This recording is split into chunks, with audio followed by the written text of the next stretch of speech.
In front of Dad so you can see. All right, well, Dad, we decided for your 90th birthday, since we've written you many poems and all these other things for your 70th and 75th, that we're very excited. So for your 100th, we'll probably have to write new poems again. We decided that we weren't going to write poems this time, but that. If it is. Years, you can't do anything on your own. So thank you for your help. Guidance. Thank you. Can I have a glass of wine? Anyway, so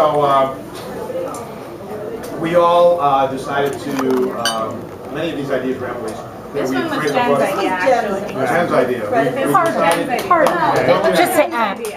Run with that To an credit. organization that we thought was important to you, and then each of us would then tell you why we either donated that to you or wanted to tell you. So it's not about poems, it's just a little bit from our heart, and to tell you that we want to give back to the rest of society like you have. So we've created a little book of memories for you, and Emily, again, was primary with a lot of help from other people, but Emily was kind of really... Emily.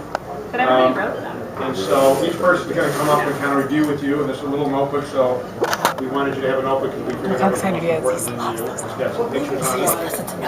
I know he goes. So I think if everybody came up and stood behind him and then like just said, you don't have to read, Just- just You don't have to read, all right? And the first page is... It's like our dogs. What's about food? He's going to take it off. So the first person to lead off is Debbie. So Debbie's going to tell us what she wrote. Take that off, please. Well, I think I'm the There'll be music running in the background. This experience with you totally. So when I was 1.5, I think we moved to Bridget City, Utah. And unfortunately, the Intermountain School closed in 1984. But I wanted to make a donation to something like that. So thank you, Google. I Googled it and it told me that the Intermountain School, let's see, what year did it end? We can get it. No, it's in here, 1984. So I couldn't make a donation to the Intermountain School, but I made it to the Navajo Foundation. And they give to many Navajo. Exactly. So that's who I did it to, because it was an experience that I think I was the only one that cheered, personally, going to the post office. I want you to know that was one of the happiest, multiple moments of my life. Little girl and I walking down the main street in Brigham to go to the post office. So that's why I did it to them. It's a treasure. Happy birthday. He is this notebook. The next person is Mark. flip that page. No whammies. No way. Well, Arthur, on the occasion of your 90th birthday, I want you to know I've known you half your life, Oh, God. which is about 72.6% of my life. So 72.6, I think, 2. Well, it depends how Anyway, you in round. December. Anyway, I donated to the Neighborhood Youth Organization, and the reason is because that was the stimulus of me meeting Debbie and the Arnstein family at the Akron Convention and BBYO Convention in 1966. holding hands with her that you got off the bus? Yeah, I mean it was a tricky.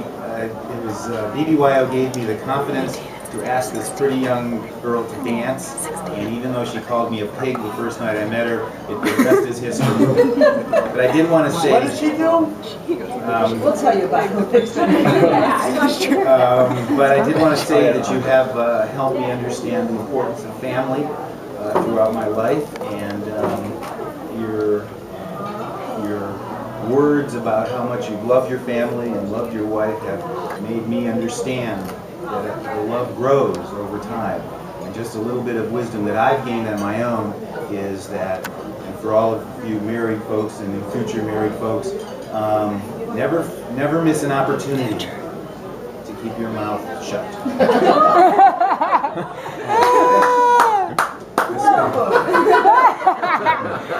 And always make sure you're always making very positive comments about your family and your spouse.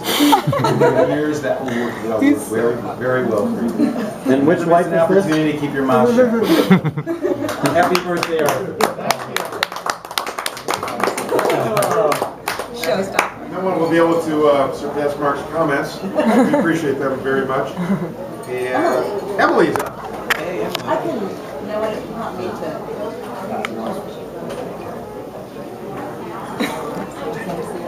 So, I made a donation to the mobile dental unit at Children's National Medical Center, which is where I work consequently. But the hospital that I work at does a lot of exciting things, research, care, and, you know, they're a great hospital. But one of the things that I appreciate most about them is that they have a whole center dedicated to serving children in the DC community who would not have access to medical care if they didn't give it to them for no cost. So they have a mobile dental van that goes around to 4 different units per week and offers dental care, visits, x-rays, everything like that. So I thought that that was something that you felt passionate about that we share. So yeah, I'm very happy that everybody's here and that everybody, you know, that we're all together except for Annie, but she's here. She made a page.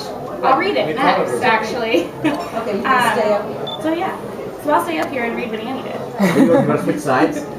So this is me being Annie. Annie wrote this in Annie Africa wrote and this it in was carried Africa back. with So- her own handwriting, and we put it in. So Annie donated to Operation Smile because she felt that, you know, she is out helping kids all over the world, as Operation Smile does, but Operation Smile specializes in helping kids who are born with cleft palates. And she also noted that that's what Grandpa wrote his thesis on, which when she worked at the UCLA library, she found Grandpa's thesis on cleft palates in the UCLA library.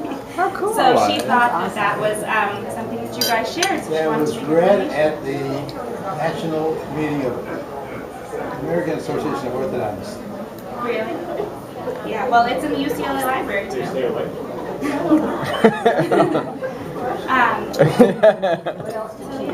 Annie also wrote that, also as we didn't see in the video of Matt singing today, because we didn't watch everybody, when Annie was 8 or however old we were in Lake Tahoe, she wrote a, What is like, it called? An acrostic. acrostic poem Jen to Cross, the only Grandpa one Art. knows what And so Annie wrote another one. I will read it to you. G is for gifted, R is for righteous, A is for awesome, N is for no nonsense, D is for determined, P is for provider, A is for admirable, now we get to art, A is for advisor, R is for resourceful, and T is for trustworthy. So there's a little cute picture of Annie when she's about 4 years old, looking quite like she did in the unitard that we saw her today. Minus the picture. Minus the pictures. Thank you, Ann. Thank you. Next would be Mr. Schlesinger. It's still the best charity. He's part of This is the best one. He doesn't have to pronounce. The best one. Okay, so Stamps. when I first met Emily, I always wondered why she talked to her grandparents every single day, and still to this day she talks to each of you. But I know it's because you're great grandparents, and ever since I've met you, you've been nothing but warm and welcoming to me.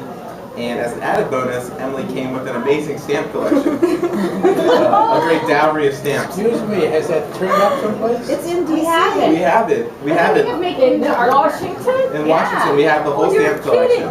And we at least go through it periodically, maybe twice. And we've looked it up online to see, you know, how much the stamps are worth.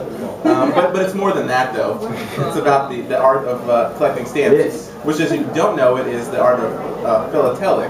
So I donated to the Young Philatelic Leaders Scholarship, so that young stamp collectors can afford to collect stamps and keep the hobby going. Yeah. So on behalf of you, I donated to the Young Philatelic Leadership Scholarship. Mike, great speech.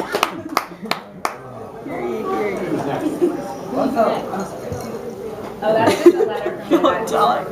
It's Jack. Jack. Always like Scrapbook. Take it. How do you follow the young philatelic? Yeah, it's like, how do you? It's like following Mozart. I know my brother-in-law's been around here a long time, but I went back and computed it. Oh, And I've now known Dad 15,580 days based on today. So that's a lot of days. How many hamburgers?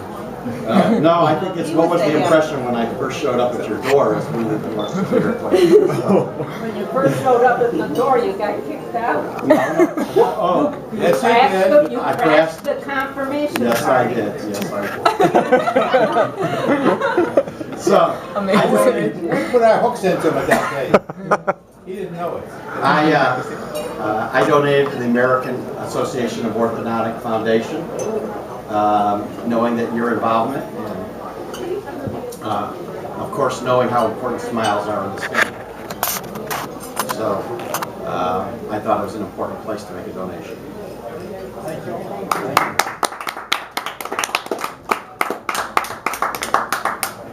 BR. Get him, Brent. Rental. You What do you like in your artwork? I'd like it known that my page has art in many different letterings and shapes and colors. So I was smart enough to go to an art store and find it so I could cut out as many arts as possible for my design. You could have gone to his desk. I'm aware of it later. I was having about 500 of them. Well, yeah, true.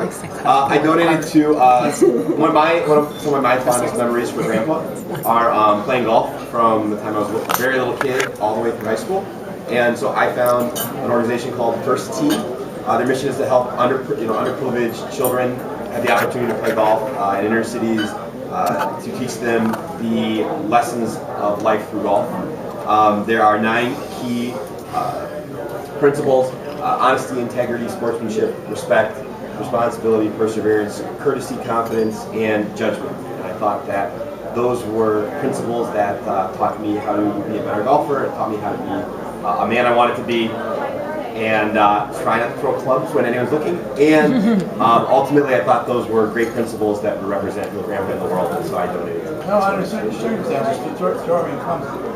Totally acceptable. Yes, totally acceptable. But I'll tell you, 9 years old. it's more of a kind of a flip when it's with Uncle Richie. But so I thought this was a great organization, and what they believed in were things that Grandpa believed in. So that's what I donated. Thank you.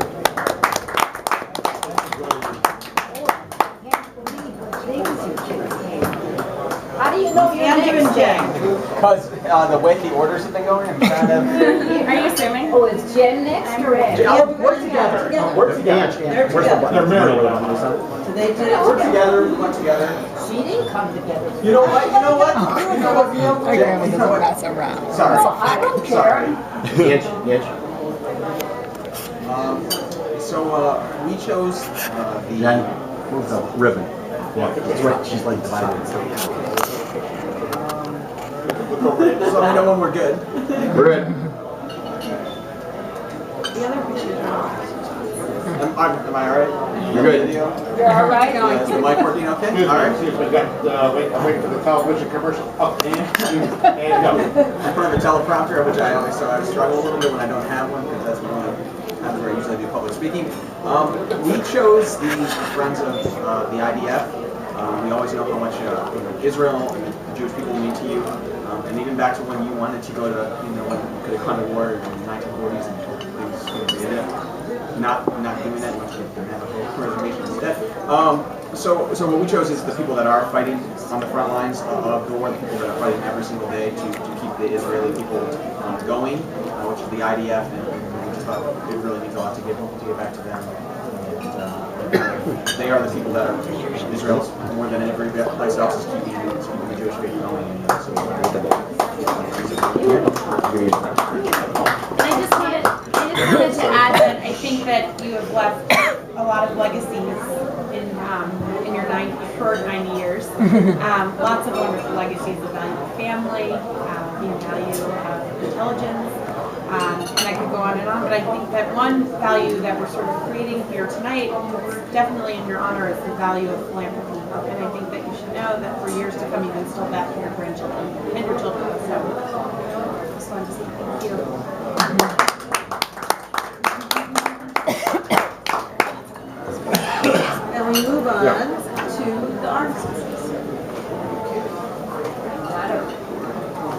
might have to involve. Doing all right so far? Denise and I are gonna do ours together.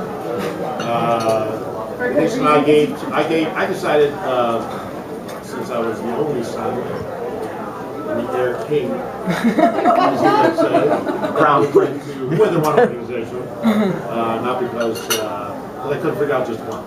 So Denise is going to tell us the name of the organization we're going to put. The first organization we gave a donation to in Grandpa's honor was Smiles Change Lives. Okay, it's an organization that I participated actively at as the American Association of Orthodontists. What it really does is it pays for indigent children, indigent people to get free orthodontic treatment. So what I've agreed to in the past is I treat 5 people a year. At first in my office, I treat them at no charge. And I don't actually know what the money goes for because they don't reimburse me. But we actually do give money to the American Association of Orthodontists. This goes back to Dad's days many years ago when he was involved in the Club Palate Clinic at Mount Sinai Hospital, where he gave his time and his energies and participated in a IDT team with the other people at Mount Sinai. So we decided to give it to that. The next organization is Montefiore. Montefiore, that has a lot to do with me as a child. I remember going with Grandpa, probably more with Grandma, Montefiore to see Papa Lou. Unfortunately, he had a stroke or something. He was built for convalescence in his rehab.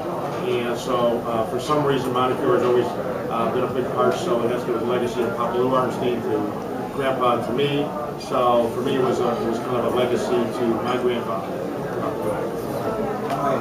The next one is Jewish National Fund.